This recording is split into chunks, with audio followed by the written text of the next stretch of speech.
Hello, athletes and fans of bodybuilding. Terrick Guindy with the Mr. Olympia. Today we have the California State Pro Champion. His name is Ross Flanigan, aka the Sauce Man, aka Super Condition Man from California. He is going to the Mr. Olympia. Good afternoon, good evening, Ross Flanigan. Thank you, guys. It is amazing to be here. Appreciate it. Also with me, my co-host. He is the 2000 Mr. USA's. He is the voice of bodybuilding. He is the athlete's representative. He's the master of ceremony for the Arnold Classic and the master of ceremony for the Mr. Olympia. His name is Bob Ciccarillo. Good afternoon, Bob. What's up, everybody? Ross, congratulations, bro. We're going to get you on the big stage this year. And also continued congratulations because for being the sauce guy in a sport that's filled with people on the sauce, you actually made a business out of it. Sauce to the gills, Bob. Very nice. Also with us, my other co-host. He is the legend himself, four-time Arnold Classic champion. He's the 1993 Mr. USA's, the one and only, the Sultan of Symmetry, Flex Wheeler. Good evening, Flex. What's going on, guys who are bigger than me? You're just a head, right? Where's your body, bro? All I see is your head. I know. That's all I'm willing to show. It's this guy over here with his chest all in a doggone screen there. You can't even see his head. It's just chest. He is large and in charge. Hey, did you get your shoulder? You get some new pieces in there, Flex? What's going on? Yeah, I got it all worked out. So all right. Gonna be a fun recovery. Before we start, I'm going to do a plug here, okay? This episode of Olympia Live is brought to you by the Flavor Gang, okay? Right here, the Flavor there you Gang, go. okay? If you are in the bodybuilding industry and you don't have this in your pantry, you are a miserable human being. That is so true. And you don't belong in the bodybuilding. So I'm miserable. telling you right now, you're going to go to the website. Ross Flanigan, give me the website. Theflavorgang.com. You're going to place your order right now, immediately. Just open another browser. Place an order right now, because if you have one of these, your chances of winning the California Pro 2024 are very high. We're going to start with Ross Flanigan. Ross Flanigan. Yes, sir. You won the cow and nobody knew you were coming, okay? Your name was on the list, but people never mentioned you as one of the favorites to win. I mean, I had no idea who you were, and after the show, the entire world was talking about the Sauce Man. Yeah, that was awesome. You saw my expression. I didn't even know what to do.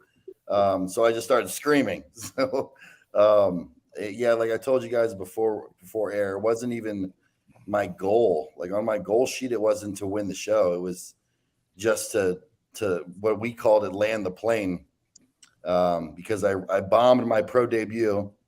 So I wanted redemption for myself and for my coach. So hold on. Let's take a look at your physique. You are not one of the biggest mass monsters in the IFBB Pro League, but you have nice lines, and you beat Tonio Burton with conditioning. You were ripped to the bones. When you talk about you bombed your first pro show, is because your conditioning was not good? No, I was ready. Like I was shredded like 4 or 6 weeks out. I had some, I guess, chemical issues. I took a shot of vodka before the show and an edible.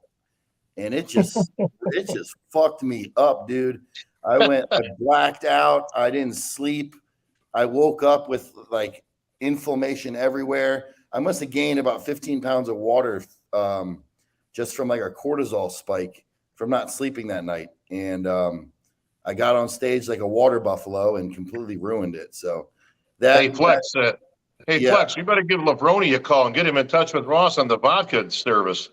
Yeah, it's vodka and coffee, not vodka and edible. That's where he blew it. But yeah, so I spent a whole year basically with this disgust in my mouth, that I really wanted to redeem it for myself and for my coach. So, Bob, you have a lot more experience than I do in preparation. Flex, Yes, sir. vodka and edible.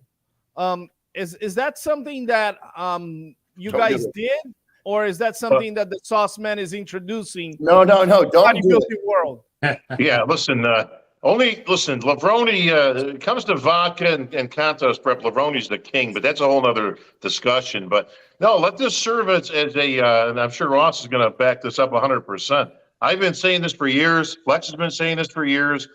You know, Ross, you use an interesting analogy of landing the plane. I've been using that analogy for 25 years, is for people to not do weird shit in the last 24 hours of their prep. And Ross, like I said, sorry that happened to you, bro, but it taught you a valuable lesson that probably led to you winning this California and getting in the Olympia. Now it's just people.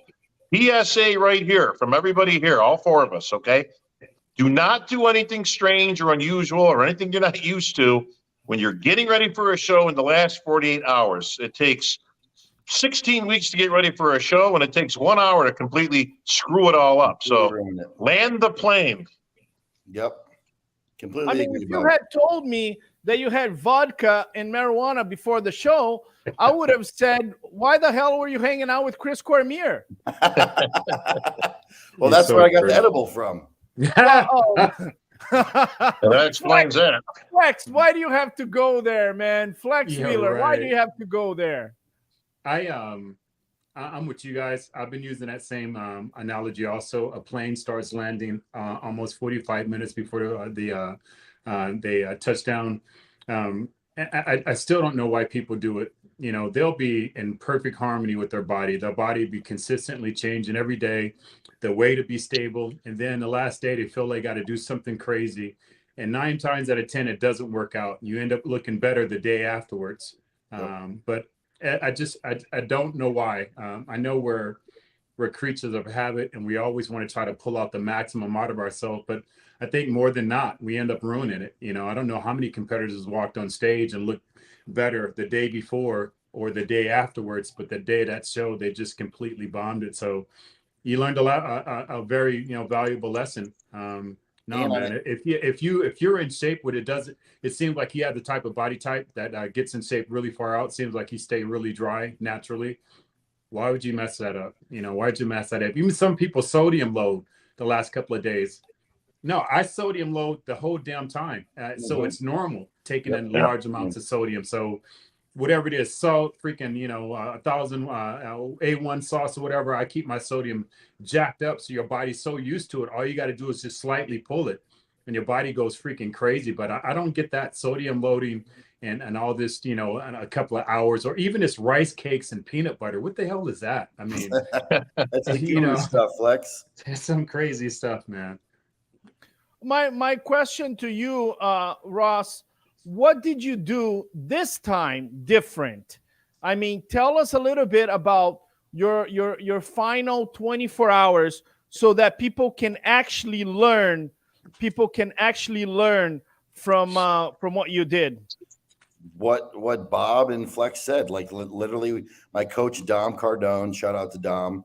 I've been with him for 5 years. We made a pact. We were not going to do anything different, and we didn't. We treated it like a regular fucking Tuesday.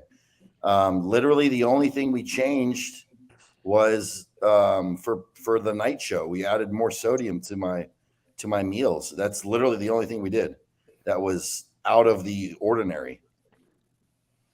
Well, I want you to talk to me a little bit about this, because now you're going to the Olympia and you won the California. Now I'm going to be sitting at the Olympia judging panel. And when you come in, just like any other bodybuilder, we had Phil Clayhar last week. The previous week, we had Ian Valier. We're going to look at you guys, and we're going to look at what that show represents. And if you guys look incredibly good, we're going to think higher of the California State Pro. But if you guys don't look good, we think that was not a good show. And that happens at the judging panel. You are going to represent all the people that have won the California State Championship. And when I'm looking at some of those guys, I'm talking about Nathan Diasha. I'm talking about Steve Kuklo. I'm talking about Dallas McCarver. I'm talking about Charles Griffin. I'm talking about Patrick Moore. Where are you going to finish at the 2023 Mr. Olympia?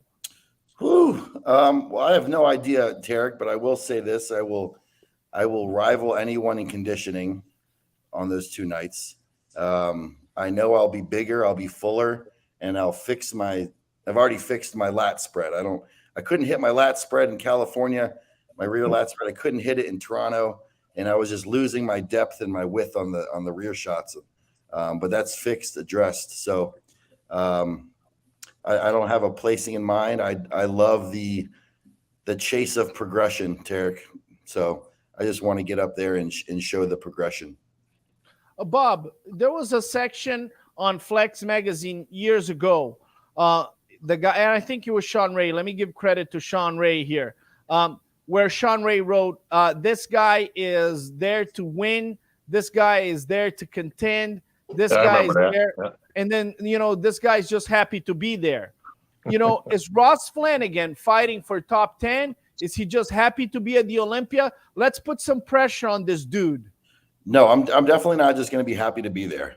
A top 10 would, I told someone, if I got top 10, I'd shit my pants on the stage. So, that would be a first. Don't do that.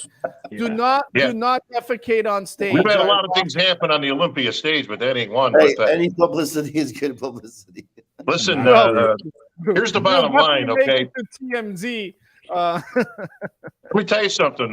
Ross is absolutely in contention. All he has to do is bring that conditioning, and he's not going to make that same mistake. He's already proven that by winning the show. And listen, not only did he win the show, but he beat a couple of good names there in Sergio showing up, Tonio, who's won a few shows, and you got the new guy, Stu, who's also in contention. So, this wasn't like it was a pushover show where nobody showed up. He beat some legitimate good guys there that can also do well at that level. You show up in condition, and the rest will take care of itself, because this is where everybody blows it, especially for the Olympia. They get to their first Olympia, and I've said this for years, and Flex has said this as well. The Olympia is the only show you ever get to do with your first time that it's wide open. Like there's no pressure on you. You can't, if you place dead last, people go, "Oh, hey man, it was your first Olympia. So, what the hell? You're still the top 20 in the world," that type of thing. So you can go in relaxed, Ross. You can go in with your chin up, bring that conditioning as you did in California or better. And I'll guarantee you're going to be contending, and you can push some people out of the way, bro. Yeah, and I agree with you, Bob. And I think a lot of people, when they get to the Olympia stage, especially the first time, they try to play the size game. And I don't think that's the right call. It's definitely not my game. It's not my strategy. I need to be bigger for sure, but with conditioning, you always have a chance. Yep. Flex, looking at this guy's front double biceps, what do you see that he needs to improve to be more competitive? I would just say conditioning, and you have to be reasonable, right? Between now and Olympia, your chances of putting on more size somewhere, real size, is probably not going to be in the cards for you. It's not normal. It's not normal. It's not impossible, but it's not normal. A lot of people think, bigger is better. As you said, you feel you need to be bigger. I don't agree with that. Better is better. And that doesn't always equal bigger. Condition will always outdo size, because when you have condition, the lights bounce off and it shows that you're actually bigger than you really are. So I would go for that. I'd home in on that. And I don't really feel it's true that you have to have your mindset that you're a contender. The young man just said, he had no idea that he would even place well in the show, and he won it. I not towards like the middle and the end of my career that I started seeking out shows, feeling that I could win them. Other than that, I just went in them just trying to do my best. Yeah. And if it happens, it happens. The Honor Classic, my first year, I didn't know what the hell was going on. I was just happy to be there. So I don't really feel that. And I don't really feel that you have to be noted as a contender. As you said, nobody knew who you were when you came into the show, and you wiped everybody out. So that again proves if you're good enough, you're good enough. It doesn't matter if everybody knows who you are. It doesn't matter if you're a big name. If you don't come in, that can hurt you. If you're a big name and you come in and they're expecting something from you, you don't deliver. So, bro, don't change anything. Over time, you will get better. Let that happen over time. Don't push anything. This is a sport of a marathon, not a sprint. Yep. When you sprint it, things happen at the end of your game that you don't want to happen. So just be patient. Rome wasn't built in a day, and all this muscle you have now didn't happen overnight. And I'm sorry, the chances of you putting on some real quality muscle between now and Olympia, that's pretty far-fetched. Not impossible, but far-fetched. But I guarantee you can add some damn condition to that, and that'll make a massive effing change. That'll make a massive change on stage. Hey, Bob, I'm looking at this guy's physique. He's got very good legs. He's got very good arms. You know, good legs, good arms. But I just feel like his lats are high and they're narrow. If he had, you know, wider lats and the lats were a little bit lower, this guy would be a lot more dense. Do you agree with my assessment, or you disagree with my assessment? No, as usual, you're spot on. And to further flex this point, yes, his lats are high, needs a little bit of thickness in there. None of those things are going to happen between now and November 1st. Okay, so that we can all agree on. So coming in bigger, this is public service announcement number 2, everybody that's watching. Okay, Ross is not going to make the mistake of trying to, quote, come in bigger, because if he does, it'll be at the expense of his conditioning. And then he will not be fighting for top 10. He'll be fighting to stay out of the bottom of the barrel. Not a smart play, okay? Getting bigger, getting the lats bigger, okay, putting on thickness, getting bigger, whatever, is something that Ross is going to do after the Olympia for next year. Yes, sir. Okay, right now, you're going to take what you got.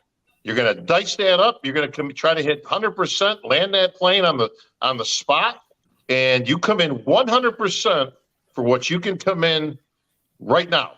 Okay, for November 1st, you come at 100%. There's nothing more you can do. There is no defense in bodybuilding. So God bless the other guys, whoever places ahead of you, and you'll be the first one to shake the hands of those behind you. So, but again, public service announcement, everybody. Do not, quote, try to come in bigger for a show. If you come in bigger, it'll be at the expense of conditioning. You'll come in smoother. Okay, let's take a look at some of the other poses that this guy has. Front lat spread here. Front lat spread. We got somebody else here that was actually at the show, and he said, Terrick, you know, have Flex stop talking about me. I'm gonna get in this live here, and we're gonna do a recap of Flex Wheeler versus Chris Cormier here. There we go.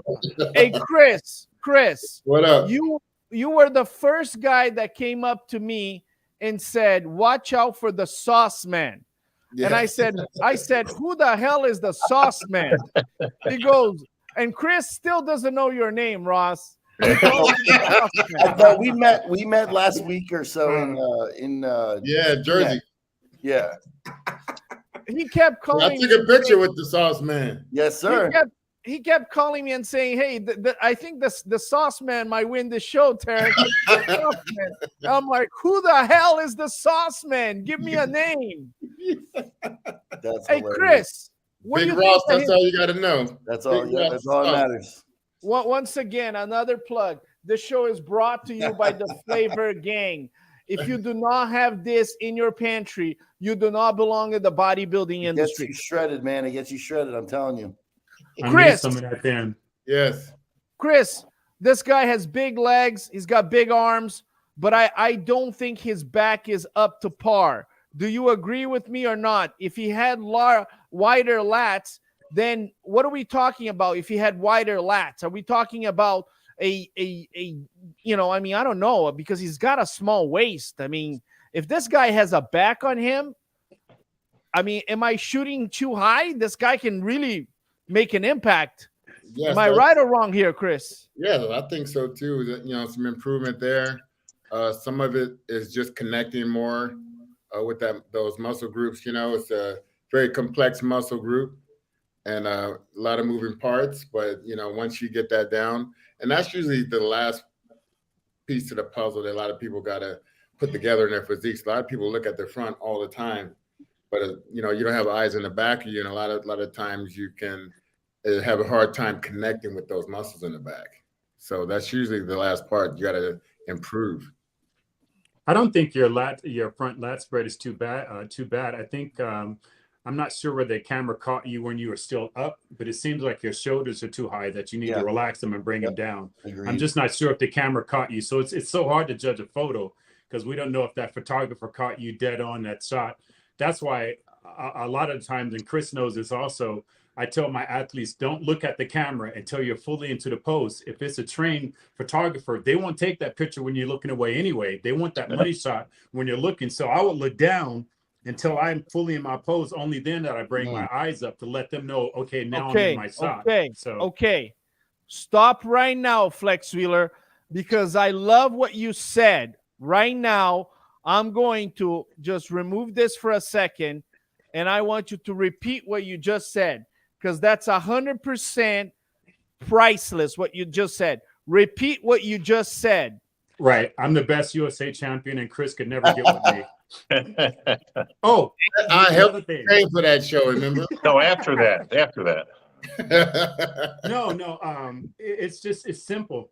If it's a well-trained camera person, a photographer, they don't want to take that photo when you're not looking. So a lot of times when I look somewhere else, unless it's a pose where you're looking this way and they know that you're trying to be artistic. Other than that, don't make eye contact with the judges or don't stare out into the crowd until you're fully into your pose. That way, hopefully they're aware of that. But most of the photographers there have been there for at least 10 to 15, 20 years now, and they're very aware of that. But you want to help them also, because they don't know it. They don't know your routine. They don't know your movement and everything. So you want to help them also by looking up, smiling. They know that's the money shot. They're going to take that picture, so that's just a way that you can help them take a better photo of you. Because what do you have to work with after the show? All you have is photos, right? And hopefully a video. So you're going off of like this pose we're going off of right now. We're going off this pose thinking that you're 100% into that shot. I would guess you are, because you're looking at the camera. Your facial expression is telling me that you're fully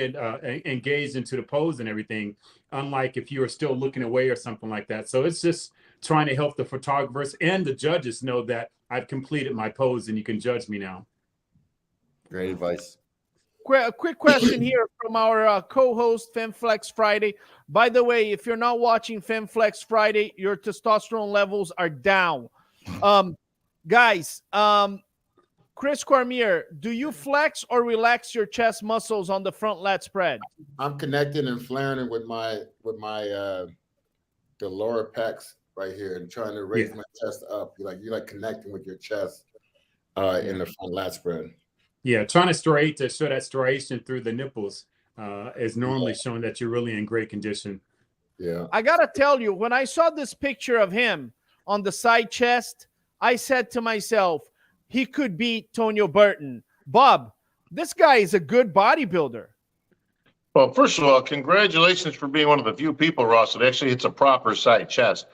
Because so many guys cannot actually do an old school, regular, bring up the chest. You can see there's no light between his arm and his rib cage on that left arm.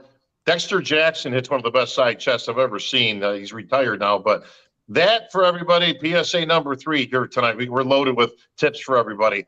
That is the proper way to hit a chest shot. Ross is bringing that up. His arms are in tight. The chest is high, makes the waist look small, and he's turned to make his shoulders look wide.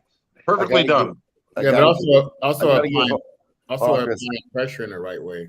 What's that? Also applying pressure on that bicep and pulling it up, bringing your chest. Yeah, brachialis. I got to give credit to Joey Belt, my posing coach. Who's that? Who's your posing? Joey Belt. I judged that guy as a light heavy at the USA's for years. Are you drinking out of a baby bottle? He's from Las Vegas, yes. correct? He's from Las Vegas. He's a great guy. I like him very much. Where you from, Ross? Where you live? I live in Austin, Texas. Oh, shit. Very good. You got to come to my show. I'll be up there. Me and Ed Pariso and Betty got a show in Austin, the Battle of Champions, coming up at the end of the month, bro. Oh, really? Where? In Austin? Right there at the Palmer's Event Center. Oh, Hey, okay. That's like walking distance for me. Hey, Ross, tell me this. Come on down, brother. Ross, tell me this. What do you want to work on? What do you want to improve before the Olympia? My What do you back, see for in sure. some of these photos? Only the back? Back, glutes, chest, posing, the back thickness for sure. I mean, you have the insertion points where you need to work. You just got to, apply the pressure in the right areas to make all that. I mean, his back structure is nice. He's got a small waist. He's got you can see he's going to have detail, but his back is just small. I was puzzled by the two heels off the ground in the back. I didn't know what was happening. Why were you trying to do that? I'm not sure. I don't. We switched a lot of posing. I know you switched it, but before you switched, I was just wondering what was the idea? What's the matter with that? What was the goal? Two heels off the ground when you hit a back double bicep? Well, you go up on your tippy toes on a front lat spread. What's the difference? Planned front from an X point of physique. That's just. Well, use an X from the back, right? You don't want to do that. Come on, man. You're not gonna be able to contracting pressure on the everything now. hamstrings. So Chris, we switched all my back poses, and they look totally different now. So he put all the weight on my heels, changed the lat spread, and changed the back double a little bit. And I think the thickness really shows out. Case in point. So here's the deal. We did Olympia battle, okay, with Chris Bumstead and Ramon Dino. Then we did Olympia battle with Jeremy Buendia and Aaron Banks. Then we did Olympia battle with Samson Dauda and Derek Lunsford. And pure coincidence, the highest ranked bodybuilder at the Mr. Olympia gets to pick the muscle group that they have to work on the workout. Chris Bumstead picked back. Derek Lunsford picked back, and Aaron Banks picked back. My question to all of you, Bob, Flex, Ross, and Chris, is, and I know shows are not won from the back. You got to win from everywhere. Otherwise, Joe Stubbs would have been Mr. Olympia. Right. But is back one of the biggest differentiators between I'm on the top 5 or I'm still struggling to make it to the top 10? Well, I'll start with you. Okay. Is that to me? Yeah, I'll start with you. We'll go down to here's the thing, that old saying again, and some of us hate it, some of us love it, but the old shoulder one from the back, where that really originates from isn't so much back development. It's actually more from the glutes and the hamstrings development, which is obviously a very tough area to be. You have to be really in really good condition to get the glutes in and the hams and all that. That's difficult for a guy. It's difficult for anybody for that matter. So that's really where it comes. Everybody looks good from the front, at that level. When you turn around to the back, that's where it separates the men from the boys. So just to put that to rest, you're exactly right, Terrick. We've all been saying for years, you don't win it from the back. You win it from the back, the side, the front, and in transition. So why does everybody pick back? If you're an elite bodybuilder at the Olympia level, the chances of you having a poor back is very, very little. You ain't never going to get there. It's too difficult in the pro league. If you're lacking that much, chances are you ain't even qualifying to get to that point. So, and then it's just a matter of picking, you're splitting hairs and you're picking these guys apart. Does Ross need some help? Sure he does there, but so does everybody else that's at that level, minus a couple of guys at the very, very top. So, but yeah, most guys will pick back. I mean, that's a strong point for any elite top bodybuilder. And I'll go with Flex Wheeler next. But look, we had here Samson Dauda, and we told him, you complete everywhere, but you need better back. We had Andrew Jack here, remember, Chris? And we talked about him. We said, hey, you have everything, but you still don't have the back that goes, with your physique. Flex Wheeler, you had one of the best back double biceps in the world. Did you know that when you were battling for the Olympia, winning all those Arnold Classics, when the judges called back double biceps, that was your moment to say, okay, now I'm going to put some distance between myself and some of the other guys? With everybody except Ronnie and Dorian, to be honest. Right. When I was very confident and arrogant when I turned to the rear against anyone except those two guys. I knew I was outclassed and I knew I was outmatched. And then it becomes a strategy. I want to hit my pose before they get into theirs, and I want to give a complete good look to the judges, and I want to get out of my pose before they completely lock theirs down. That way they can't really judge me based on that person. So sometimes you got to be very wise with your strong points. I mean, you know, that sucks. You know, I competed against two of the guys who had some of the greatest backs in history, leaving out Lee Haney with that. But, you know, it sucks to have to go up against those guys, but it makes you better. And I don't, you know, obviously, yes, I would say your back now looking at it, first time meeting you and seeing your physique, your back is your weakest point, but it's not as weak as it looks. What's weaker is your ability to pose it. Your lat spread is probably one of the worst poses that I've seen you do, and your rear double biceps. So being that your back isn't your strong suit, like I would say your legs will be your strong suit because they're just crazy, and your thickness in your hamstring is just redonkulous, your weak suit will be your back. It makes it even worse that you don't have that mind muscle connection to know what's going on back there to be able to work it properly. And that's just going to be over time of just, you know, something that me and Chris did back in our days, and we make our clients do it now. We just make you pose till you're about to drop. We have to put you into that zone of where you feel like you're going to feel, because that's what happens. As soon as you walk out on stage, your mind is just blown and you can't feel anything whatsoever. So I got to tape you in that deep water and get you very used to it so that you can still contract your back. And then understand there's games you can play. Go into your real double backs. If you feel you're losing it, make it seem like you meant to change it and go back. Don't just sit there and hold the damn thing when you know you can't feel nothing contracting. Switch and then go back to it. You know, look down or point at the crowd or shake your butt or something to throw them off, and then re-engage that no pose problem again. doing that. Chris had no problem doing that either with his little jiggle. I don't know what the hell, you know, he's Jamaican or something with that.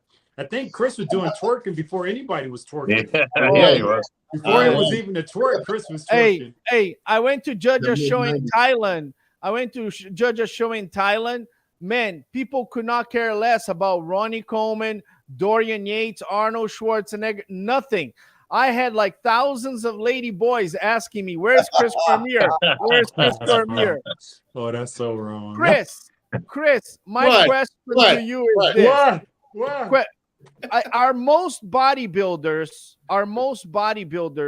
deficient on back workout? Yes.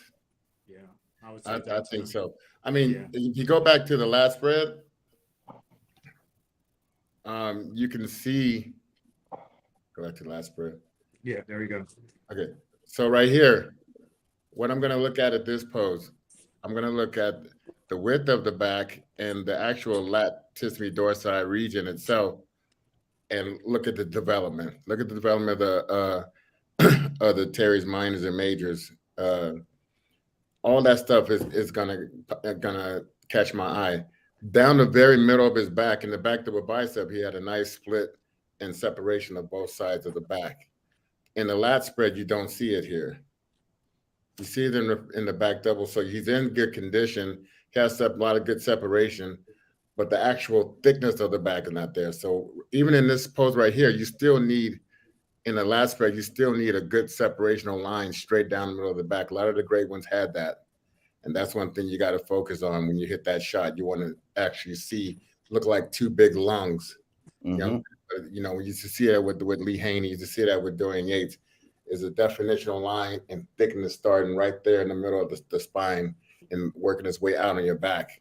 That's what I see when I think of a great back. And that's when you have that, that's when you're really doing it, in my opinion. Chris, I would also argue that he doesn't have an understanding that a real lat spread is a width pose. It's not a contraction pose.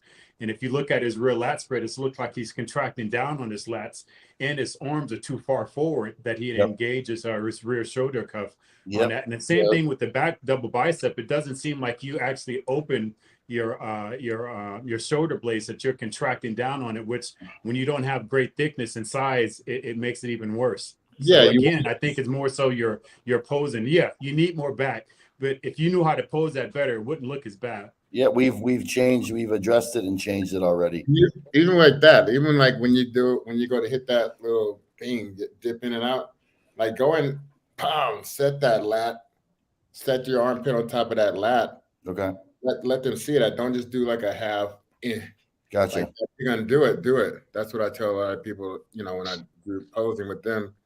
If you're gonna do a pose, don't do it. Like even like that pose. Don't just like throw your arm down. Like set your body, hit the pose, hit the serratus and obliques, keep the shoulders wide, and that's when I feel like you can get the most out of your physique. Yes, sir.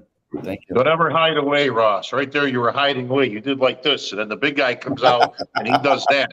So don't ever do that. Okay, I won't hide. No more Yeah, hiding. what's up, girl? We want to welcome the beautiful, stunning Olympia Women's Physique Champion, Natalia Coelho, to the live. She's going to be on the same stage as Ross Flanigan in Orlando, Florida. Ross, we're being very hard on you because we think no, he can do it. He can take it. I mean, this not guy, like hey, this guy is a very good bodybuilder. If this guy, if he puts on some back on him, I mean, I'm telling you, he's gonna be the flavor back gang, the flavor back gang. Hey, but he wants to be better. He wants to. We dropping dimes right now. This is amazing. For information from years and years and years of gym work. Whoa! Calm down, everybody. Calm down. Nick Walker is in the house. Nick Walker came publicly and he said, he said Regan Grimes and his Instagram guy. He said Simpson Dauda had a flat back. Nick, what do you think about Ross Flanigan's back? Can this guy improve his back and eventually be on the first call out of the Olympia with you and some of those other boys? Nick Walker right here on the live. One of the greatest bodybuilders. But man, Nick Walker is so popular. I went to India and everybody was asking about Nick Walker, man. He's so popular. That's so amazing for him. What's happening? He's making a lot of money too. You can tell by his shoes, his watches, he's making a lot of money. I think this guy is a very good bodybuilder. I'm excited. I just want to know a little bit more about your story, because when you turned pro, where did you turn pro? I am unfortunately a second place pro card receiver from Mr. Irrelevant. Mr. Irrelevant. The 2020 Nationals. Bob, he said that in a way that he said, I'm a second place. Hey Ross, I gotta love your honesty, man. You're one of the most charismatic guys we've interviewed. Own that shit. But at least he's winning pro shows and he beat people. Hey, it don't matter. Yeah, listen. Let me give you guys just a little bit of a stat here. Even though we're all old school, none of us are in favor of a second place pro card. You know, listen, even Ross gets it. You know, you take what you get. Okay, we don't make the rules. But 2020 Nationals, that what's his name, Jeff T. Sharon Fant, I think was it? Yeah, Bundy. Bundy. Yeah, he won. He's nowhere to be found, right? He won that. Yes. The guy who beat you, Jonathan Withers, was it? Dude, Bob, let me finish the stat for you. So I finished second at North Americans in 2018. The guy who beat me has not competed yet. I was just going there. One spot away from my pro card in 2019.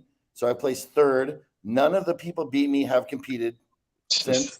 And Jonathan Withers beat me, and he still hasn't competed. Do you think people just they compete and then that's the end of their goal because they don't believe they can do anything more than get that goal?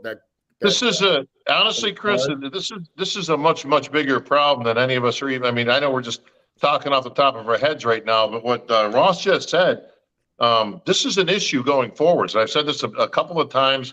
I think it's a sign of the times. It's not a good sign of the times.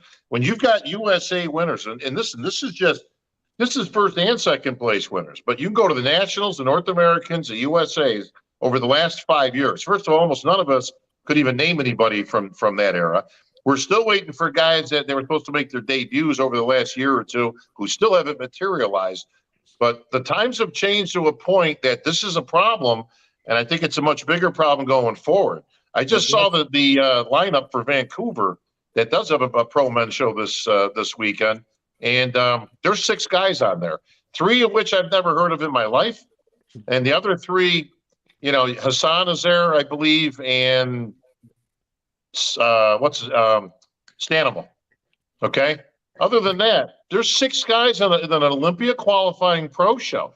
This is a problem, and I think something that we, quote, the Pro League, need to look at in the immediate future. What can you do about it, though, Bob? If you need to get a questionnaire and find out who is real bodybuilding, who is really bodybuilding, and who is not, who's in it for the long haul, and who's not. Well, to answer your question, Flex, the problem is, I mean, listen, this goes a lot deeper than we could give justice to in the next, 15 minutes, but definitely good for future discussion. The problem faces all the way back to, I think amateurs are getting through too quickly. I think they need to be in the turnstile a little bit longer. Some of these guys that are turning pro aren't ready for the pros. They probably needed to be amateurs another 3, 4, or 5 years. Even though you guys turned pro relatively quickly, and there's a guy like myself who took a little bit longer. All of us were in the amateurs for some years before we got to be a pro. And then you needed another 2, 3 years to be able to compete with the guys of that era because they were that good. So I think that's something, Flex, that we need to look at. Again, I think we should roll back some of these pro cards. Listen, I've been a promoter. I know all ends of the spectrum. I get the money thing and all that stuff, but I think it's at an expense that's eventually going to hurt us a lot more when we start pushing guys that are not only winning pro shows that shouldn't be, but getting to the Olympia. And when the Olympia lineup starts to suffer, we got big problems on our hands. So I think, honestly, I think this merits some real serious discussion in the next year or so. Bob, Ross, I just want to understand this.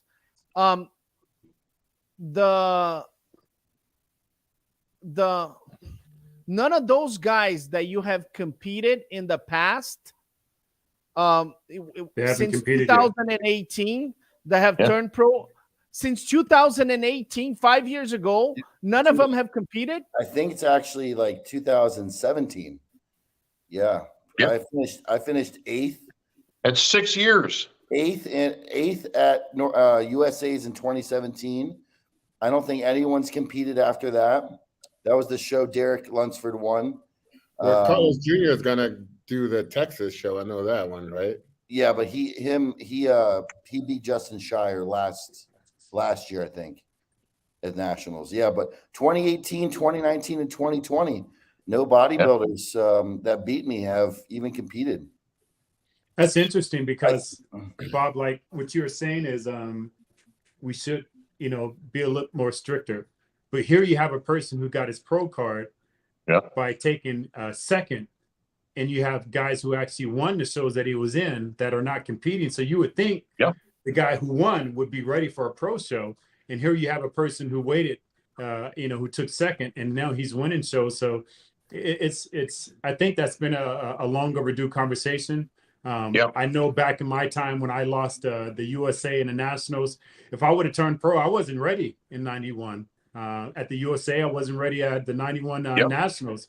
I wasn't ready, but that making me have to come back again actually got me more prepared so that when I did go into the pro ranks, I was ready and I did damage. The same thing for Chris and the same thing pretty much for all of us back in that era.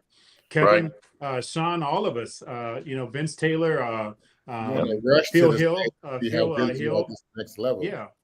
I mean, listen, it wasn't crazy back then. I mean, Chris, you were a good example of a guy who was very, very good as an amateur. How many years did it take you to turn pro?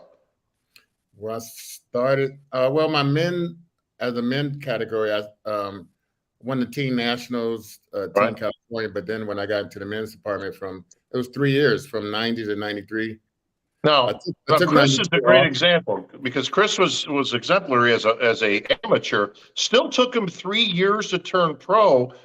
Then you had to get to the pro ranks and improve even more to do any damage because the level of competition was so much higher. And the Flex, just to add to that, yes, times have changed. Social media has changed a lot. There's not contracts like there was back in the days. There's no publication contracts or publications for that matter.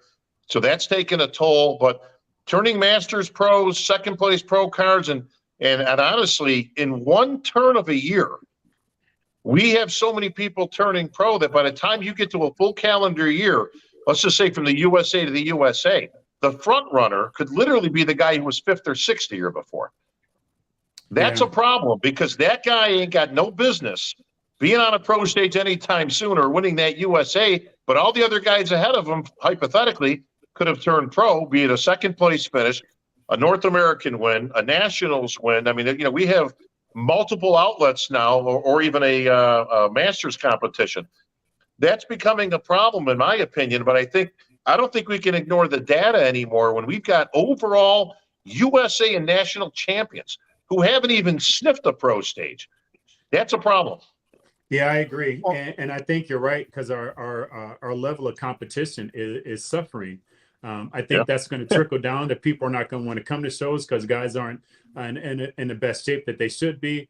And obviously the Olympia stage, I mean, we've seen it for the last couple of years, just guys who should not be on Olympia stage and they qualified. You know, I remember like Evan Centopani, he qualified. He goes, no, I'm not ready. And he actually set out for years to make sure he's ready. But some of these guys just, you know, just because you turn pro, don't mean you're pro ready. And just because you're ready, you know, let's take a look at how much different the times have changed over the last 10 years. There's a guy named Phil Heath, you guys may remember, who went on to win 7 Olympia titles. He didn't compete for almost 3 years because he thought he wasn't ready yet. That's how much different it is between the physique of yesterday and today. And if he would have competed sooner, he wasn't ready. He might have had another Olympia win, right? No, I said if he had competed sooner. Man got to go. I'm a little taken by the stat of all those guys that placed ahead of him not competed. I actually think eventually we should call a live and really talk about this. But what I want to tell you, the Sauce Man and Ross Flanigan, is this. Whether you got your pro card as a second place or you won the overall, the bottom line is you won the California State. You joined the likes of Steve Kuklo. You joined the likes of Nathan Diasha. You joined the likes of some of the, Dallas McCarver. And I have high expectations for you at the Mr. Olympia.